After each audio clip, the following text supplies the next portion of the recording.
Bonjour, j'ai le plaisir d'être avec Fabrice Grimal. Vous êtes chef d'entreprise, vous êtes diplômé de l'ESSEC, vous avez créé une start-up, mais en même temps vous vous intéressez à la vie de notre pays, mais surtout aux mouvements sociaux d'une manière générale, et vous publiez votre premier livre.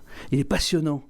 Vers la Révolution et si la France se soulevait à nouveau, c'est publié aux éditions Jean-Cyril Godefroy, chez votre éditeur, chez lequel nous sommes, d'ailleurs.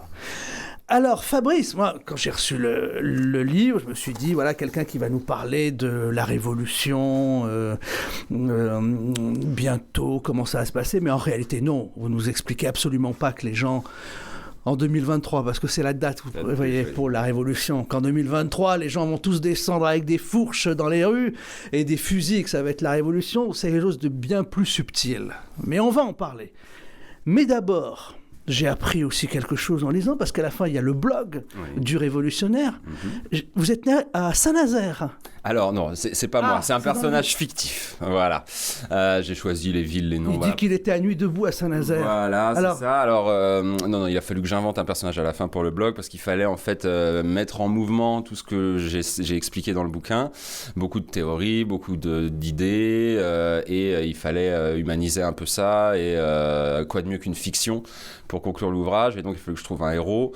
Évidemment, on met toujours beaucoup de soi quand on écrit ce genre de fiction, mais voilà, je voulais quand même prendre une certaine distance. Le héros est beaucoup plus jeune que moi, il vient d'une région où je vais de temps en temps, c'est pour ça que j'en parle. Je me suis dit né à Saint-Nazaire, évidemment ça fait plus révolutionnaire que s'il était né à Biarritz ou à Saint-Tropez. Voilà, ou à Paris 6e. Voilà. Et il débarque à Paris, donc il y a un petit côté déracinement, voilà, il est loin de sa famille et il se retrouve embarqué dans le feu des événements, et il raconte un peu tout ce qui lui arrive sous la forme d'un blog, évidemment, puisque voilà, déjà en 2018 les blogs il y en a partout, alors en 2023 tout le monde aura le sien, j'imagine. Et on est allé pas à l'iPhone 15. Oui. On est à l'iPhone 15. Ça va très très vite. Alors, en réalité, cette partie du blog, c'est la dernière partie du livre, c'est plus anecdotique. L'ensemble du livre porte sur une analyse de la situation actuelle, la situation des révolutions, comment elles se sont produites, avec toutes les révolutions finalement ont un point commun. D'abord, dans les pays où il y a eu des révolutions, on disait pas chez nous. Ça ne se produirait jamais. Vous commencez d'ailleurs le livre pour répondre à ceux qui disent « Mon cher monsieur, vous êtes bien gentil, mais là, vous nous parlez de République d'Amérique du Sud. Chez nous, ce ne sera pas possible, on est un grand pays. » Exactement. Et tous les pays se sont dit ça. Même les révolutionnaires, ceux qui ont fait les révolutions, se disaient ça la veille ou l'avant-veille des révolutions qu'ils ont faites. Que ce soit Robespierre, que ce soit Desmoulins, que ce soit Lénine. Aucun d'entre eux s'attendait à faire pour de vrai une révolution. Lénine disait à ses amis, bon, on fait ce qu'on peut pour faire avancer les choses, mais c'est à peu près sûr que je la verrai jamais de mon vivant, et vous non plus, on l'a fait pour nos enfants et nos petits-enfants. C'est pareil en France, c'est pareil aux États-Unis, c'est pareil en Angleterre, enfin voilà, dans tous les pays qui ont connu des grandes révolutions, personne ne s'y attendait, c'était toujours une surprise pour tout le monde, on pensait que le régime était totalement immuable et qu'absolument rien pourrait l'abattre, jusqu'à la veille ou l'avant-veille des événements. L'autre point aussi, ne pas se tromper, on aurait souvent tendance à penser qu'une révolution surgit quand le peuple est en pleine misère et qu'il crève de faim. Et ça c'est vrai, vous n'êtes pas le seul à le dire, mais vous le confirmez, il ne faut pas croire que c'est la famine qui entraîne une révolution. Ah non, c'est pas automatique du tout, au contraire, quand on a vraiment trop faim, on doit avant tout passer son temps à trouver à manger pour soi-même, pour ses enfants, et on n'a pas vraiment le temps de faire des considérations politiques et de se mobiliser, de se déplacer pour aller sur les lieux de pouvoir, pour contester et tout ça. D'abord, on doit manger. Donc, en fait, finalement, il n'y a pas plus anti-révolutionnaire que la famine. Par contre, ce qui est révolutionnaire, c'est un état de misère générale et c'est surtout un décalage entre un peuple, une classe populaire et une élite, et un décalage qui va croissant et qui paraît inéluctable. C'est-à-dire on n'a pas en main les cartes qui permettent de changer les choses, d'aller dans une autre direction. Et en France aujourd'hui... C'est ce qui se passe en France. Vous dites que plus un jeune ne peut espérer devenir riche par le salariat. Ah ben, vous le dites c'est sûr. Alors, Bon, ça, on n'est jamais devenu riche par le salariat, mais alors aujourd'hui, moins que jamais. On aurait pu faire une belle carrière par le salariat dans un grand groupe. À l'époque de mes parents, voilà, on avait la sécurité de l'emploi, même quand on n'était pas fonctionnaire. Les entreprises faisaient confiance aux salariés, les salaires augmentaient. Il y avait de l'inflation, mais elle était compensée par l'augmentation des salaires. Aujourd'hui, tout stagne. Et on sait qu'avec un salaire très correct, on arrivera à peine à rembourser l'emprunt de la maison, mais qu'après, il restera presque rien à donner aux enfants, quoi. Et plus de résidences secondaires, même pour le grand 4, puisqu'elles sont taxées maintenant. C'est ça, si on arrive à en avoir une, après ça devient le coup de bâton. Mais oui, l'idée c'est ce décalage, parce que pendant ce temps-là, on apprend que par exemple Bernard Arnault a gagné 800 € par seconde l'année dernière, qu'il a il a gagné en une année de quoi payer la moitié de l'impôt sur le revenu des Français à lui tout seul. Voilà. Et en ne payant quasiment pas d'impôts, puisque tout est déclaré à l'étranger et tout ça. Donc c'est ça, les inégalités ne font qu'augmenter, l'écart se creuse sans cesse, et c'est cet écart-là qui est important, plus que la misère absolue. De constater qu'on ne peut rien faire pour améliorer sa situation, que la situation ne va pas s'arranger, que les inégalités sont croissantes. Ce constat qui était un peu provocateur il y a une dizaine d'années, vous l'écrivez dans le livre, un pays en voie de sous-développement, eh bien, plus personne de sérieux va oser contester cela en face à face. J'espère. En tout cas, il y en a toujours. Par exemple, au gouvernement, ils vont tous contester ça. Je parlais de quelqu'un de sérieux voilà, et qui vit dans la vie de tous les jours. Quelqu'un qui n'écrit pas dans le journal Le Monde, par exemple. Comme ça, voilà. Mais donc c'est tous ces constats-là. Ouais. Et après, une révolution, le terme est aussi, il revient souvent dans le livre, il y a aussi un autre facteur d'une révolution, vous l'expliquez, l'armée, il faut aussi qu'elle bascule. La police, alors là, vous n'êtes pas tendre avec les policiers. Hein. Vous dites, alors ils protègent tous les pouvoirs jusqu'à la dernière seconde. Oui, c'est ça, c'est leur fonction historique, ça l'a toujours été. L'armée, elle, se place au-dessus.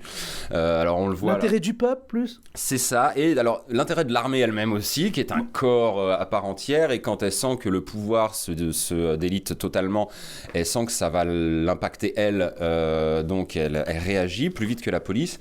La police, elle allait sur le terrain, dans les rues, au contact de la délinquance, des choses comme ça. Donc quand on lui dit ces gens-là cassent des vitrines, il faut les arrêter, bon, elle les arrête.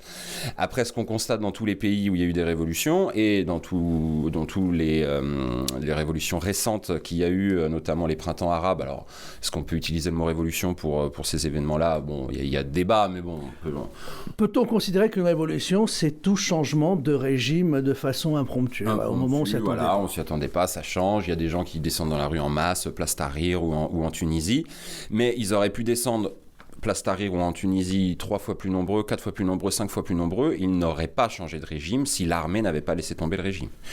La prise de la Bastille, c'est bien gentil, mais on n'aurait pas eu d'armes pour attaquer la Bastille si les gardes suisses n'avaient pas laissé la foule rentrer aux Invalides. Donc s'ils avaient écrasé cette foule-là, il n'y aurait jamais eu de 14 juillet. Donc c'est toujours des défections dans les corps constitués qui permettent des changements de régime. C'est logique. Donc en fait, c'est ce qui m'amène à étudier l'état de l'armée, surtout l'état d'esprit de l'armée et de ses patrons, dans un chapitre du bouquin, bien sûr. Et, plus vers la fin. Plus vers la fin. Et il y a beaucoup à dire là-dessus, puisqu'ils font des déclarations assez tonitruantes régulièrement. Alors il y a une jeunesse qui est désespérée, qui sait qu'elle ne fera plus fortune avec le salariat. Donc elle se lance dans l'auto-entrepreneuriat, qui est une sorte de paupérisation aussi, c'est l'ubérisation, ça va avec. Et pour l'instant, cette jeunesse, elle survit. Parce qu'il y a papa, maman, il y a les grands-parents qui sont là pour aider. Or, on le voit, vous le dites, eh bien, ça c'est un phénomène auquel on ne pense pas. Dans quelques années, ces jeunes ne seront plus aidés, puisque les grands-parents n'ont plus les moyens de les aider. Ouais. On voit déjà ce qui se passe avec la CSG en ce moment. La CSG qui monte, les revenus qui baissent ou qui stagnent, les vieux qui mettent de côté parce qu'ils vont devoir payer des EHPAD et des maisons absolument hors de prix. Et il n'y a plus que dans les classes aisées, effectivement, que les grands-parents font des gros chèques aux petits-enfants, ou même aux enfants, la génération intermédiaire des quinquas, enfin des quadra-quinquas. Ces transferts intergénérationnels, comme on dit en économie, on constate qu'ils baissent. Ils ont monté à une période, ce qui correspondait justement à la paupérisation des jeunes, à leur difficulté à trouver du travail. On a vu que vraiment ces transferts-là ont compensé à ce moment-là, mais maintenant, c'est plus vraiment possible. Enfin, c'est de moins en moins possible. Ça reste possible pour un certain nombre de foyers, évidemment. Il reste en France. Je commence par ça aussi dans le livre. Je dis, voilà, la France reste un pays riche. Hein. Si la France n'est pas un pays riche, il y a très peu de pays riches sur la planète. Mais la richesse est de plus en plus concentrée. Voilà. Et comme l'héritage est en train de disparaître aussi, ça veut dire que dans 10-15 ans, il va y avoir de sacrées surprises. C'est une ambiance générale de chacun pour soi. Et c'est le chacun pour soi absolu, puisque on peut même plus s'aider entre enfants et parents. Les donations, c'est super taxé. L'impôt sur les successions, il est vraiment, il peut être assez vite confiscatoire. Il occasionne des gros problèmes entre frères et sœurs. Il oblige à vendre tous les biens. Par exemple, quand on a des maisons en Bourgogne ou dans le Périgord, on sait qu'on va pas les garder. On sait qu'un Anglais va les acheter, puisqu'on va être obligé de les vendre. Et le patrimoine se transmet même plus. Et c'est chacun pour soi. Et c'est un chacun pour soi qui est vraiment bien symbolisé par notre président. On n'a jamais eu un président qui symbolisait aussi bien cette tendance. Fabrice Grimal, on parle de votre livre « Vers la Révolution et si la France se soulevait à nouveau ». Vous avez 32 ans, c'est ça ? 37 ans. 37 ans, voilà, j'ai mis 37 ans, Fabrice Grimal. Vous êtes entrepreneur dans le domaine des startups, notamment. Vous avez créé une startup autour de la musique, c'est ça, voilà. Et vous vous intéressez à la vie de la société, d'où ce livre au titre très provocateur. On a parlé d'abord, on a fait la cartographie économique, une paupérisation croissante, une incertitude, une inquiétude. Et il y a un autre facteur déclencheur d'une révolution, c'est quand on croit que finalement, quand on constate que la démocratie n'est plus là et qu'elle n'existe plus. Autre point de votre livre très important, la confiscation du pouvoir par les élites, confiscation du pouvoir par la bureaucratie européenne aussi. Exactement. Il faut tous ces éléments-là, effectivement, pour que le peuple se sente dépossédé de ses sous et aussi de son droit de choisir un gouvernement qui le représente et qui puisse se permettre de faire les choses qu'il a promis pendant sa campagne. Et le problème, c'est que le peuple a le choix entre des gens qui promettent ce qu'ils sont obligés de faire. Par exemple, Macron, lui, il était obligé d'appliquer le programme de l'Union européenne, donc il a promis de le faire. Comme ça, c'était très pratique. Et des gens qui promettent l'inverse, mais qui ne pourront pas le réaliser, soit parce qu'ils ne seront jamais élus, parce que le système fait que certaines personnes ont 0% de chance d'être élus, même s'ils sont au deuxième tour. Et même une fois élus, de toute façon, l'Europe leur interdira de faire les 3/4 de ce qu'il y a dans leur programme. Et évidemment, ça vaut pour Jean-Luc Mélenchon, Marine Le Pen et tous les candidats qui ne sont pas... oui, à ce point de vue d'abord assez souverainiste, oui. Antilibéral. Voilà, vous faites partie de cette nouvelle génération. Oui, complètement. Quelque part... Ça, vous ne cachez pas vos idées. Non, bien sûr que non, mais quelque part entre Chevènement, Dupont-Aignan, François Asselineau, pour le côté vraiment très poussé dans la recherche des équilibres européens, comment ça fonctionne, quels sont les mécanismes, pourquoi est-ce qu'on est pris là-dedans, on est englué là-dedans, et pourquoi est-ce qu'on n'arrivera jamais à en sortir. En fait, c'est un engrenage. Et les engrenages, ça fait peur, un engrenage. On n'a pas envie de se prendre le bras dedans, on sait que tout le corps va passer. Et bien là, on y a mis le poignet, on en est déjà à l'épaule, et il faut peut-être couper le bras, quoi, parce que sinon le reste va y passer. Et dans cette situation, alors vous expliquez aussi que les gouvernants se sentent de plus en plus finalement mal aimés, hein, ils se retranchent, et ils ont des attitudes de plus en plus dictatoriales. Bien sûr. Réflexe, on le voit. Regardez ce qui se passe en ce moment. Il y a eu un discours, tous les discours en ce moment, le gouvernement, c'est on va interdire, on va sanctionner, on va mettre la limitation de vitesse, on la fait passer à 80 km/h et ne discute mais ils le font quand même. Et dans le même temps, dans cette attitude sur les faits précis qui relève d'une attitude de contrainte, de mise en cause de nos libertés, il y a le président de la République, friendly, qui croise dans la rue des gens et qui fait des selfies en leur faisant une bise. Voilà. C'est ça, mais ça abuse plus personne. Ou de moins en moins quand même. Ça a bien marché pendant l'élection, mais maintenant, rare quand même sont les gens qui se laissent prendre à ces artifices de communication. Ils sont assez risibles. Non, le vrai fond de l'affaire, je pense, c'est qu'effectivement... ils doivent appliquer un programme parce que l'Union européenne leur demande, parce que ceux qui ont financé leur campagne leur demandent. En gros, voilà, les industriels. Mais quand on fait des sondages dans la population, et ça vaut pour la France, mais ça vaut pour tous les autres pays d'Europe, à chaque question qu'on pose aux Français, êtes-vous d'accord avec ci, êtes-vous d'accord avec ça, c'est non, c'est non, c'est non, c'est non à 60%, à 70%, à 80%. Mais il faut le faire quand même. Donc, comme on fait dans ces cas-là, on peut, voilà, la communication spectacle, ça va 5 minutes, bon, bah, on devient autoritaire. C'est tout. On fait la chasse aux fake news, comme dit Macron, aux fausses nouvelles, sans se soucier de savoir si le gouvernement ne serait pas le premier pourvoyeur de fake news, si la presse officielle ne serait pas la première pourvoyeuse de fake news. Mais c'est pas grave, on va désigner les fake news, les nouvelles qui ne plaisent pas au gouvernement, et puis on va purement et simplement les interdire. Voilà. Alors, si on a le mauvais goût d'expliquer que ce sont des méthodes soviétiques, eh ben, ça devient une fake news.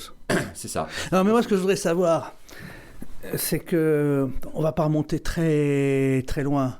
On va remonter en 2003. Colin Powell présente à la tribune de l'ONU une fiole en disant que c'est les armes chimiques de prélèvement de Saddam Hussein.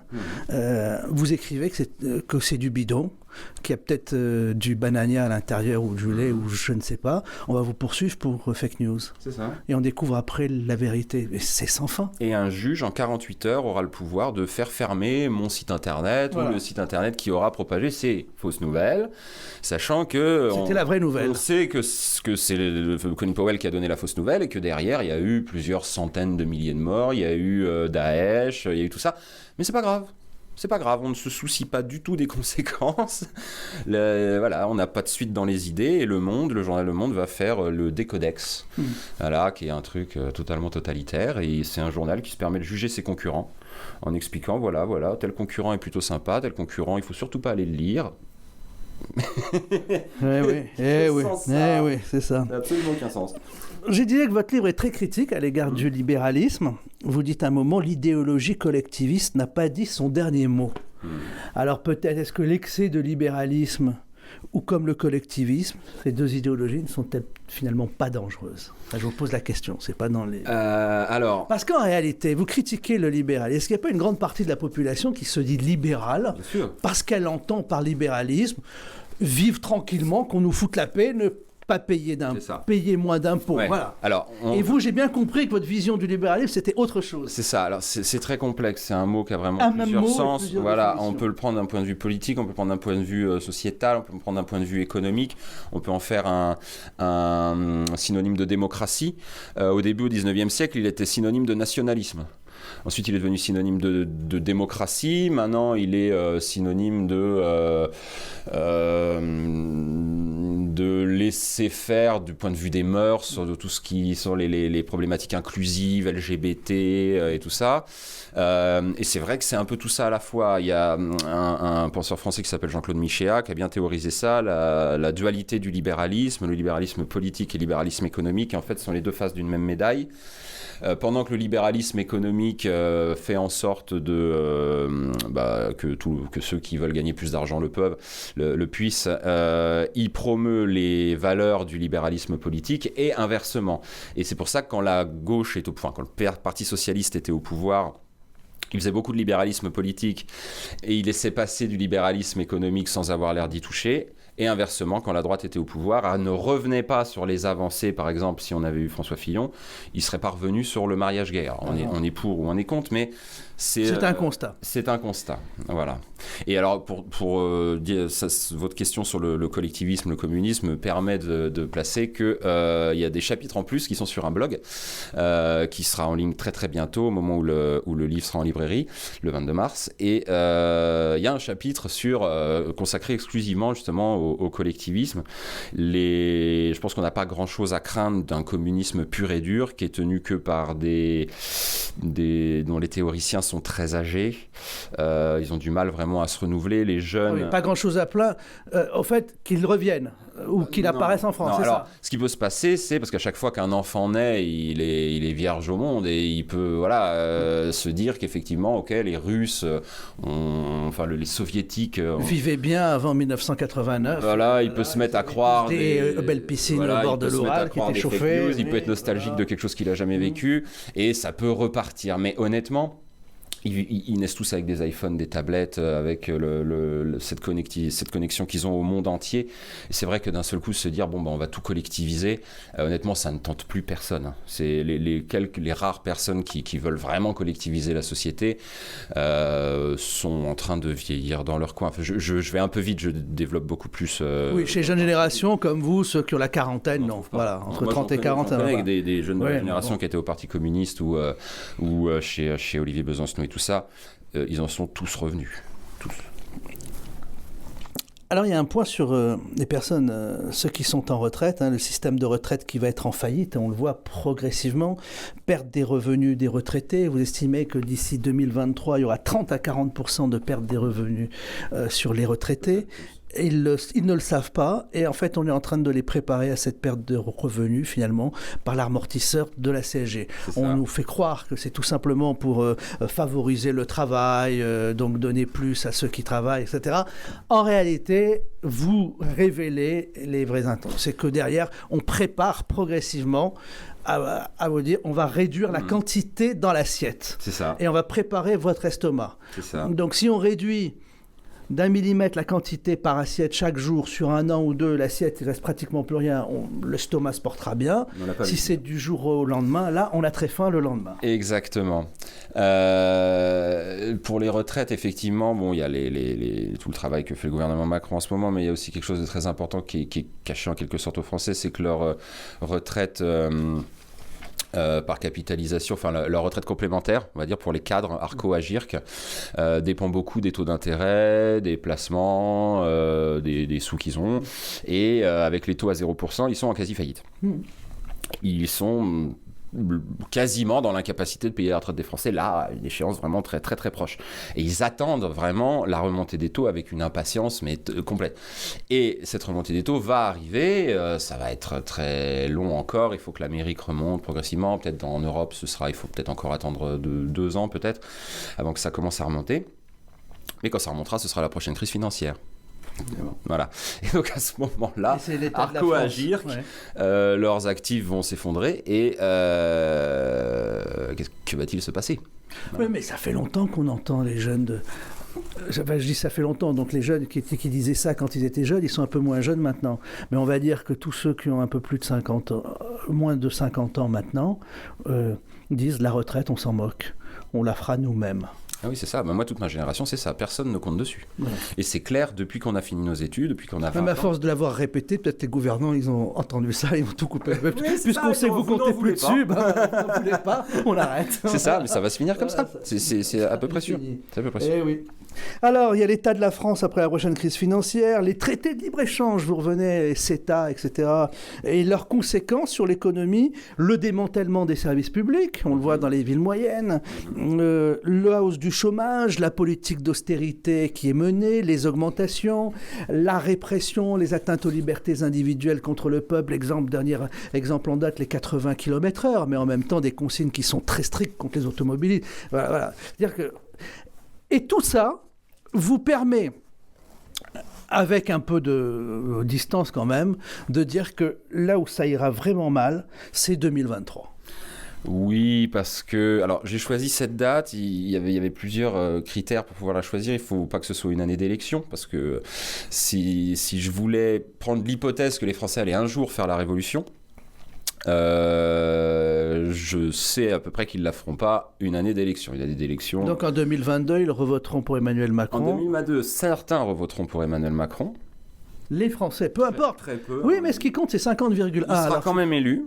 Ah bon, voilà. Donc ils revoteront, c'est ce qui compte. Français, mais comme il a été élu c'est le plus mal élu de toute la Ve République. Oui, mais c'est ce qui compte, Fabrice, c'est le résultat, c'est le 50,01. Voilà. Oui, mais on ne peut pas empêcher ceux qui n'ont pas voté pour lui de penser qu'il ne sera pas légitime. Et il arrivera comme il est arrivé la première fois en disant, bon bah voilà, là maintenant je suis le roi du pétrole, tout le monde m'adore, je suis un héros, il aura tous les journaux encore à sa botte, voilà. Et il passera la surmultiplier. Sauf que entre-temps, il y aura eu une crise financière, ou peut-être qu'elle arrivera cette année-là, ou l'année juste avant, voilà. Et ça va très, très, très, très, très, très mal passer. Et si on tire les courbes, si on fait un peu de prospective sur les chiffres du chômage, tout ça, ça va pas être beau. Et la prochaine révolution, du moins les révolutionnaires, seront liés à la Russie. Vous l'écrivez. Et la contre-révolution sera dirigée depuis l'ambassade américaine. Voilà, ça... C'est juste la transposition en fait de tout ce qui s'est fait ces derniers temps, c'est-à-dire que vous avez la Russie, la Chine, l'Inde, un certain nombre de pays du Caucase, ça qui se réunissent régulièrement pour tenir des conférences sur la fabrication des révolutions de couleur par l'Amérique. Ils ont tous les documents et on sait, on a un exemple vraiment saillant qui est l'Ukraine, tout ce qui s'est passé en Ukraine. On a l'Europe qui soutient des néo-nazis. Parce qu'ils ont mis dehors un président pro-russe. L'Europe officielle, vous voulez dire. L'Europe de Bruxelles. Oui. L'Allemagne, la France, l'Angleterre, Bernard-Henri Lévy, l'Amérique, voilà. Tout ce petit monde-là soutient des néo-nazis. En sachant pertinemment que ce sont des néo-nazis, on a effectivement Bernard-Henri Lévy, Laurent Fabius qui serrent la main à des néo-nazis. Alors, c'est totalement... voilà. Mais parce qu'il y a un agenda. Voilà, on a en Hongrie une immense campagne en ce moment de dénigrement de George Soros. Personne ne parlait de lui dans les grands médias jusqu'à il y a quelques temps, mais grâce à Internet, beaucoup de gens ont su comment ce milliardaire fonctionnait, quel type de fondation il finançait, à quoi servaient ces fondations. On s'est mis à écouter des extraits de la télévision américaine où on le voyait en personne se vanter de faire la révolution en Ukraine, se vanter de vouloir la faire en Russie, de vouloir faire tomber Poutine à coups de milliards.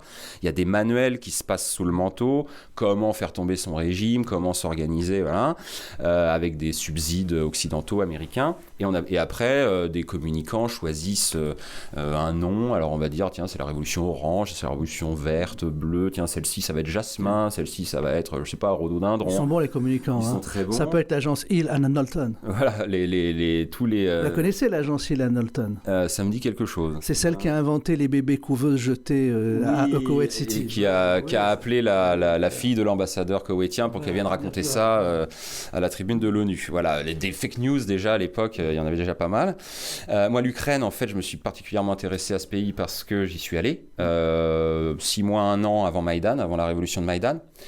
Et ce que j'ai vu était l'inverse complet de ce qu'on nous racontait en France dans les grands médias.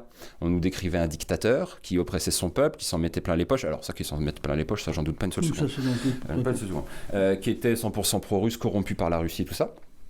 Et qui opprimait son peuple. Et je suis arrivé à Kiev, j'ai visité Kiev, et samedi après-midi, sur les Champs-Élysées de Kiev, c'est interdit aux voitures, il y avait 100 mètres de linéaire de tentes payées par des ONG pour dauber sur le président, avec des caricatures insultantes où il était en Hitler, en Staline, en tout ce qu'on veut, il distribuait des tracts et tout ça. Essayez de mettre ne serait-ce qu'une tente sur les Champs-Élysées un samedi après-midi, avec comme unique objectif de débiner Macron avec des caricatures qu'il transforme en Hitler. Vous tenez 5 minutes. La police arrive, on vous ramasse, c'est terminé. Vous passez la journée au poste. Si on a de la chance. Si on a de la chance. C'est la journée. Si on se fait pas tabasser entre les deux, tout ça. Et on termine fichier RG et tout ça. Celui qui avait une voiture avec Hollande d'émission et qui se promenait dans Paris. David Van Demelric, voilà, il s'est fait attraper, garde à vue. Voilà. En Ukraine, le dictateur sanguinaire laissait faire ça sur son avenue principale. Donc moi, je suis rentré de Kiev en me disant, qu'est-ce qui se passe? Et ensuite, quand j'ai vu Maïdan, Bernard-Henri Lévy, là, j'ai compris. Alors, il y a quelque chose d'intéressant. Vous évoquez à un moment le communautarisme dans les banlieues, mais très peu, et vous n'êtes pas comme, dans certains complotistes, etc., qui iraient sur la thèse que le soulèvement viendrait de la banlieue, le soulèvement serait communautaire. Il y a très peu de choses. Alors, oui, j'ai choisi de ne pas en parler parce que c'est un sujet qui mériterait 3 livres et qui aurait totalement réorienté le mien ou coloré le mien. Moi, ce que je pense fondamentalement, je suis assez... Coloré politiquement. Politiquement. Je suis assez marxiste là-dessus, c'est-à-dire que il n'y a pas moins révolutionnaire que le lumpen prolétariat. Vous voyez ? Penser que c'est les jeunes de banlieue qui vont faire la révolution et qui vont faire tomber le pouvoir, et voilà, c'est n'importe quoi. Enfin, je veux dire, c'est n'avoir rien compris au phénomène sociologique de base, tel que tous les grands penseurs les ont expliqués depuis 200 ans. Ce qui se passe en banlieue, c'est du communautarisme. On pense d'abord à Dieu, on pense d'abord à sa communauté. beaucoup d'entre eux, une immense majorité, se sentent français, c'est pas le problème. Mais est-ce qu'ils se sentent, est-ce qu'il y en a suffisamment qui se sentent concernés au point de s'impliquer dans une révolution? Oui, il y en aura, mais pas au point que ça vienne d'eux, vraiment, que ce soit eux le vrai moteur. Quand il y a des manifestations, en France, sans même aller jusqu'à la Révolution, mais des manifestations d'étudiants ou des choses comme ça, la première chose qui se passe, c'est de la casse, des casseurs. Et les casseurs, c'est pas forcément les manifestants, c'est des gens qui viennent de l'extérieur pour casser. Ces gens-là ont une action délétère sur la manifestation. Ils décrédibilisent la manifestation. Si les Français veulent entrer en révolution et que d'un seul coup, des hordes de jeunes débarquent et cassent tout, il n'y aura pas la révolution. C'est le meilleur moyen de ne pas la faire. S'il y a des migrants partout dans les rues, dans une misère absolument totale, à dormir dehors et tout ça, tous ces facteurs-là sont anti-révolutionnaires parce que c'est un peu comme ce qu'explique Aldous Huxley dans Le meilleur des mondes. Il y a les alphas, il y a les bêtas, il y a les gammas, il y a les epsilon, et tout le monde est entraîné à plaindre celui du dessous et à ne pas vouloir faire les efforts de celui du dessus. Et plus il y en a en dessous, plus il y a de gens dans les rues, dans la misère et tout ça, plus on se dit « Ah, moi j'ai de la chance d'avoir mon petit studio, là, ma studette à 800 € par mois. » 20 ans de crédit. C'est ça, avec 20 ans de crédit sur le dos. Faut quand même pas que je me plaigne parce que, eux, c'est les vrais qui sont à plaindre. Et dans ce cas-là, on bouge pas, on fait rien. Et voilà. Vers la Révolution, et si la France se soulevait à nouveau vers la Révolution, le livre est signé par Fabrice Grimal, à 37 ans, ce patron de start-up. Et oui, réfléchi. Et c'est pas un livre un peu foufou en disant ça, là, ils vont tous descendre dans la rue. C'est une analyse en réalité économique, politique, stratégique de l'état de la France, des conditions de mise en place d'une révolution, y compris dans des grands pays comme le nôtre. Parce qu'il y a toujours cette forme de mépris. Mon brave monsieur, vous n'y connaissez rien, pas chez nous. Chez les autres, oui, mais pas chez nous. Et vous nous dites que ça peut venir. Et évidemment, le climat est déjà pré-révolutionnaire. Vous nous expliquez pour quelles raisons. Crise de confiance, restriction des libertés, appauvrissement général de la population. Tout ça sont des facteurs très révolutionnaire. Et vous dites que pour vous, c'est 2023 qui pourrait cristalliser. On va pas dire. Alors, êtes-vous d'accord, si on ne prend pas le mot de révolution, on va dire qu'il va cristalliser vraiment tous les mécontentements. C'est ça. Après, c'est cette date-là et les suivantes, et peut-être même avant. Honnêtement, voilà, moi je vous dis, j'ai choisi cette date-là un tout petit peu arbitrairement, en fonction des données économiques et puis des périodes électorales, aussi les événements sportifs, parce que n'est-ce pas, quand il y a une Coupe du Monde. Mais c'est un livre très optimiste. Oui, en fait, c'est un livre très optimiste. Je vais vous dire pourquoi c'est un livre très optimiste. Parce qu'en réalité, beaucoup de gens pensent qu'en réalité, tout va s'éteindre. Que la France est foutue. Voilà. Vous fermez, la France c'est cette pièce, il fait nuit, on éteint la lumière, ça va prendre la poussière et terminé. Et on passe à autre chose. Alors vous dites le peuple va quand même se réveiller. Les déclinistes sont négatifs et pessimistes. Leur seule manière de redevenir optimiste, c'est de penser que ça va changer. Voilà. Et ça va changer comment? En continuant de voter pour des gens qui ne seront jamais élus ou qui vont faire n'importe quoi? Évidemment que non. C'est pour ça que cette petite ambiance révolutionnaire monte petit à petit, que je cite des gens dans le livre qui en parlent, qui la souhaitent, qui la réclament, qui la préparent, qui tout ce qu'on veut. Même des gens bien installés, qui disent bon là maintenant ça suffit, il faudrait tout retourner. Et c'est pour ça qu'on sent cette ambiance monter. Alors sur Internet encore plus évidemment. Sur le blog il y aura un chapitre entier sur tout ce qui se passe sur Internet, les différentes tendances, les rapports de force, comment ça fonctionne et comment Internet a pris le pas sur les médias traditionnels. Et il va de soi que si un jour la France entrait en révolution, ça se ferait avant tout sur Internet au début. Toute la préparation, le travail préparatoire se ferait sur Internet. Merci Fabrice Grimal. Merci beaucoup Yannick. Merci Fabrice. Le livre s'appelle Vers la Révolution. Il est publié aux éditions Jean-Cyril Godefroy. Vous n'avez pas trouvé quand même un portrait. Nous remercions beaucoup. D'un bel éditeur. C'est votre premier livre. Et je trouve ça fantastique que Jean-Cyril Godefroy ait donné sa chance à un jeune auteur d'une quarantaine d'années. Voilà. Ouais. Fabrice Grimal, Vers la Révolution, chez Jean-Cyril Godefroy. D'ailleurs, c'est lui qui nous accueille. Voilà, pour cet entretien. Merci Fabrice. Merci à vous.